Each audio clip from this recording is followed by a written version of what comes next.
Okay, great point. So, Anne Marie, that brings us back to you. You're obviously not training for Ironman Arizona 365 days out of the year. Right. What kind of daily changes did you make in your nutrition that would sort of address what Bob just discussed?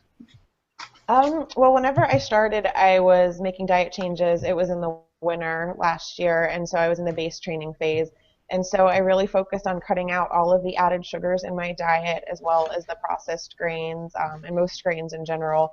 I increased the protein and fat portions and added more vegetables and things back in. So for me, it was just a really big shift in terms of the quantities of carbohydrates and protein on my plate. Okay. And then as I moved into the competition phase and higher workouts, then I would occasionally put more carbs back in the forms of fruits or yogurt. And sometimes in the really high volume training, I would do a little bit of white rice or quinoa for some grain carbs.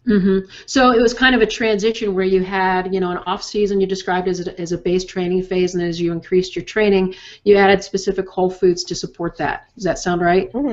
And what kind of changes did you notice during that time? How did you feel? Did you have those sugar hangovers anymore? Oh, not at all. No, within a week of taking the carbs, the processed carbs and the sugars out of my diet, I felt better in so many ways. My energy levels were better. I was sleeping better. I think within the first month, I think I dropped 4 or 5 pounds, which was kind of ironic because I was training 7 hours a week instead of training 20 hours a week.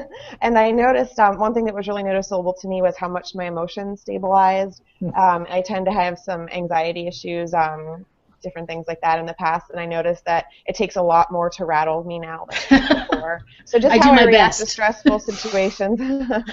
But just in general, like I said, sleeping better, more constant energy. My workouts were awesome. There was an adjustment phase, like whenever I switched over from being primarily a carb burner to teaching my body to burn stored fat, I definitely went through an adaptation phase, which from what my research showed was natural because you're teaching your body to utilize an entirely different metabolic pathway. Like I said, once I sort of crossed over and I broke through all around, I just felt great.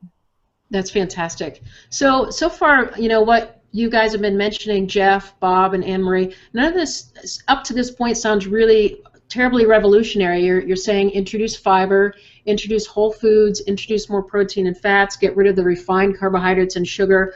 Bob, that sounds like pretty sound all-around nutrition advice to me. Tell us how the idea of metabolic efficiency sort of adds to that component. Yeah, it is interesting because I look back at it, Suzanne, and I think to myself the same thing. I said, this is not revolutionary. This is just food. But endurance athletes in general have not put this concept, this principle together. So metabolic efficiency basically speaks to enhancing your body's ability to utilize its stored nutrients. So we know we store primarily fat and carbohydrate in our body. We have a lot more fat, probably in excess of 50 to 80,000 calories, depending on your leanness, whereas we only store about 1,200 to 2,000 calories as carbohydrate. So the concept of metabolic efficiency is use what you already have in your body, use it more efficiently, and really the concept says enhance your body's ability to use those almost unlimited fat stores. If you do that, you preserve your carbohydrate stores. And that's what I think is really important here, because a lot of people say, oh, low carb, high fat. There are many ways to skin the cat. Essentially with metabolic efficiency, you don't have to follow low carb. It's really about putting the nutrients together in balance to control your blood sugar. And that's kind of the key area here. If you can preserve your carbohydrates, you will prolong glycogen depletion. Glycogen depletion is the #1 nutrition pitfall of endurance athletes. So we want to prolong that as much as possible. No, that makes perfect sense. So let me just give a little bit of a background about the fuel sources that we have in our body, and that'll help you guys listening make a little more sense of what we're talking about. Our body has several sources of energy to burn. When we're at rest, it's mostly burning fats. Fats are burned fairly efficiently in the body. They use oxygen in order to be combusted.